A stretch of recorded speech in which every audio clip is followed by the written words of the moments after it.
유튜브로 읽는 박정희 전기 4권 516의 24시 최초의 인터뷰.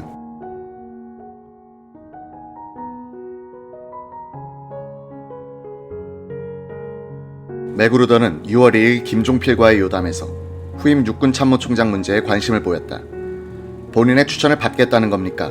아니면 귀측에서 지명한 사람에 대해 본인의 동의를 받겠다는 겁니까? 우리가 하는 일은 최고회의에 두세 명의 적임자를 추천하는 것입니다. 이 문제는 후에 박정희 장군이나 장도영 장군께서 기화와 상의할 것입니다. 본인의 생각도 최고회의에 반영될 수 있으니까 귀하가 누구를 추천한다면 그를 지지하도록 하겠습니다. 배려해 주어서 고맙습니다. 이 문제는 귀측 사람들을 잘 알고 있는 하우스 고문단장과 상의한 뒤 추천하도록 하겠습니다. 구금 중인 장성들에 대해서는 귀하가 좀 더 애쓸 수는 없습니까?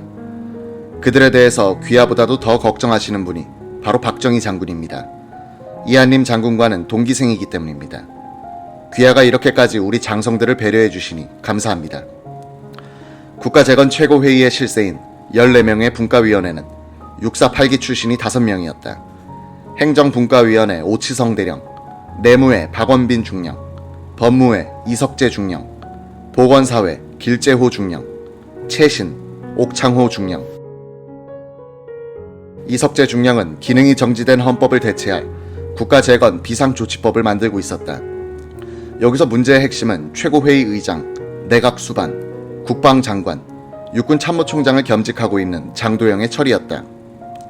성격이 깔끔하면서도 단호한 면이 있는 이석재 중령은 장도영을 찾아가서 계급을 초월한 담판을 벌였다고 한다. 그는 이렇게 말했다고 한다. 저의 고향도 신이 줍니다. 각하도 고향을 버리고 월남했듯이 저도 부모를 고향에 놔둔 채 혼자만 빠져나왔습니다.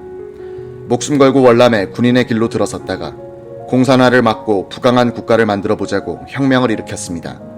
혁명은 어차피 힘으로 하는 겁니다. 박정희 장군이 총칼을 들고 나와 정권을 빼앗은 것이 아닙니까? 이 혁명은 각하가 주인공이 아니라 박정희 장군이 계획하고 실행한 겁니다. 저희들에게 협조하시면 각하의 위상에 어울리는 대접이 꼭 있을 겁니다. 각하 혼자서 4가지 직책을 다 수행할 수는 없습니다. 장도영은 일개 육군 중령이 참모총장을 협박하는 건가 하고 화를 냈다고 한다. 이석재는 이렇게 말하고 나왔다고 한다. 혁명이 아이들 장난입니까? 우리가 계급 가지고 혁명한 줄 아십니까? 한강 다리를 넘어올 때 우리는 이미 계급의 위계 질서를 벗어났습니다.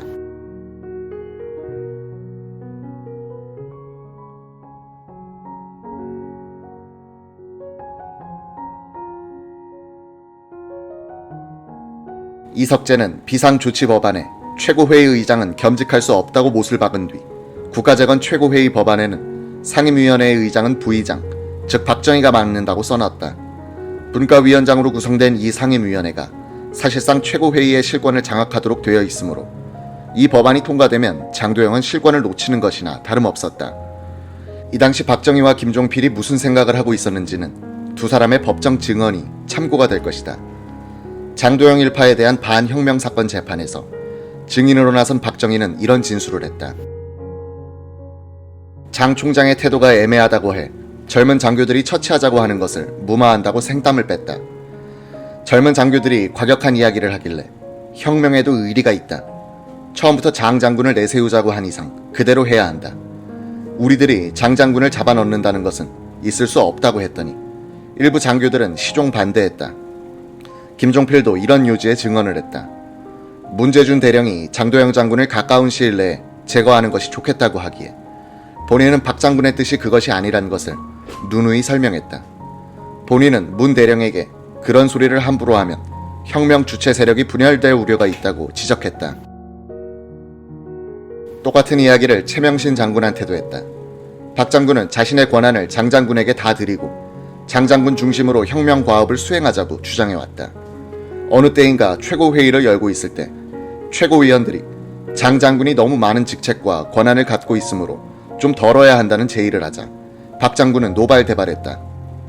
내가 그분에게 그런 권한을 드리겠다고 했는데 반대하는 놈이 누구냐 해가지고 혼을 낸 적이 있다. 1961년 6월 3일 아침 국가재건 최고회의는 비상조치법을 통과시켰는데 최고회의 의장은 타직을 겸할 수 없다는 조항이 들어있었다. 장도영은 흥분했다. 오전 10시쯤 최고회의 의장실을 찾아온 이주일 소장, 김윤근 준장, 김진휘 준장, 유원식 대령 앞에서 신경질을 냈다. 당신들은 나를 로봇으로 만들 생각인가? 최고위원들 총회를 소집해 박 장군과 나를 놓고 신임 투표를 해볼까? 만약 박 장군이 지지를 받으면 내가 물러나면 될 것 아닌가? 장도영은 이날 밤에는 육군 참모총장 공관으로 유원식, 송찬호 준장, 문재준 육군 헌병감, 박치옥 공수단장을 불렀다. 장도영은 이들에게 하소연 비슷한 불평을 털어놓았다. 당신들은 혁명을 무엇 때문에 한 것인가? 정말 우리 1대1로 해볼까? 나도 대비책이 있어. 서울 시내가 피바다가 된다. 불바다가 된단 말이야. 유원식의 증언에 따르면 이날 장도영은 책상을 치고 유리잔을 던지기도 하는 등 극도의 흥분 상태였다는 것이다. 박정희는 장도영 의장의 격렬한 반대에 부딪히자 일단 통과된 의장의 겸직 금지 조항을 완화하자고 최고위원들을 설득했다고 한다. 많은 위원들은 반대했으나 박정희는 최고회의 의장이 내각 수반만은 겸직할 수 있도록 비상조치법안을 수정하도록 했다. 6월 8일 밤 김영옥 중령과 홍종철 대령은 겸직 금지 완화 내용을 설명하고 달래기 위해서 장도영 총장의 공간을 찾았다. 장도영은 눈이 퉁퉁 부어 있었고 괴로운 표정이었다고 한다. 장도영은 이런 말을 하더란 것이다. 이번 혁명에서 중대한 일은 모두 이북 사람들이 다 하고 가담자도 많은데 당신들은 속고 있는 것 같아. 속고 있다니 무슨 말씀입니까? 혁명 주체 세력 안에는 불순분자들이 들어있다는 뜻이야.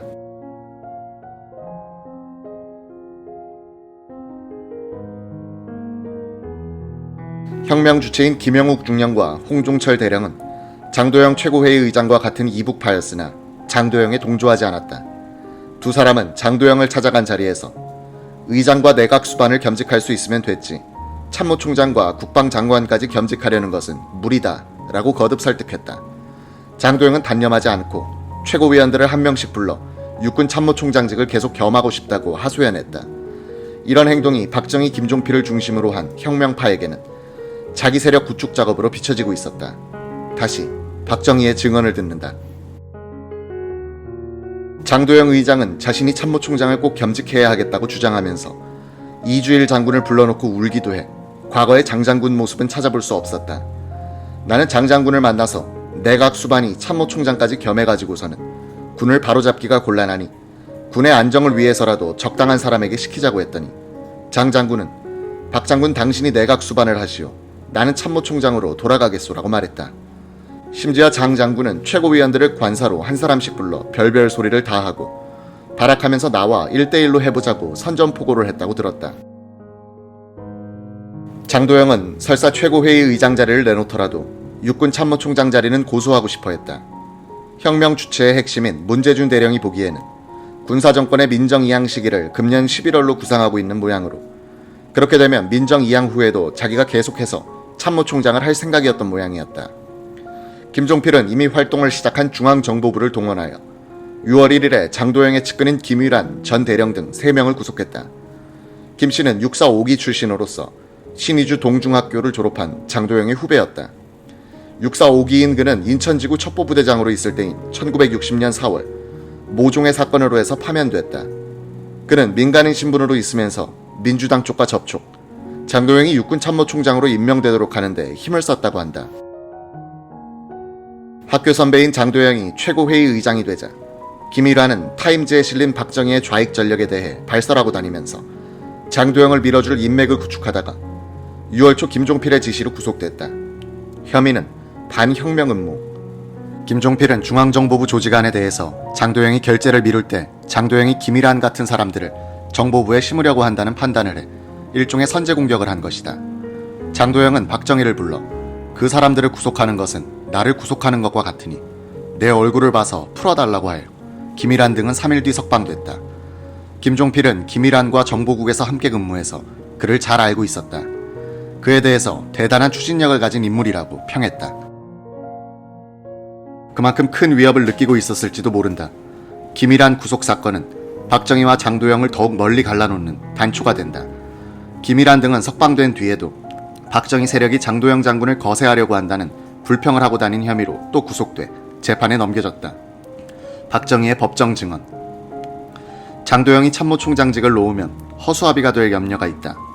다른 것은 다 제쳐놓고라도 군의 실권만은 자기들이 주겠다 등등 별별 말을 다 하고 돌아다니면서 육군의 실권만 쥐고 있으면 자기들 마음대로 된다는 생각으로 움직이고 있었다. 만일 장도영 측이 군을 장악했더라면 머지않은 장래에 유혈 사태가 생길 뻔했다.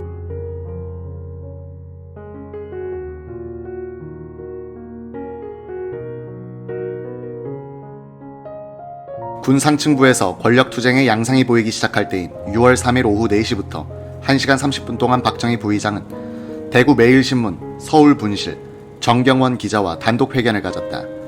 5월 23일에 외신 기자들과 회견한 이후 처음이었다. 최초의 단독 인터뷰를 대구에서 발행되는 신문과 한 것은 고향에 대한 배려인 것처럼 느껴진다. 박정희의 인간성이 솔직하게 드러나는 인터뷰 기사의 전문은 이러했다. 기자, 오늘은 동양 선배를 대하는 마음에서 좀 터놓고 이야기하고 싶습니다. 대구 청수원 아주머니의 안부도 전해드리고요. 박정희, 좋습니다. 청수원 아주머니한테는 신세도 많이 졌는데 편지라도 한 장 해줘야겠는데 또 취재하러 왔소. 나는 고향 친구라기에 이야기나 좀 하고 싶었는데. 기자, 박 장군이 군사혁명을 결심한 동기는?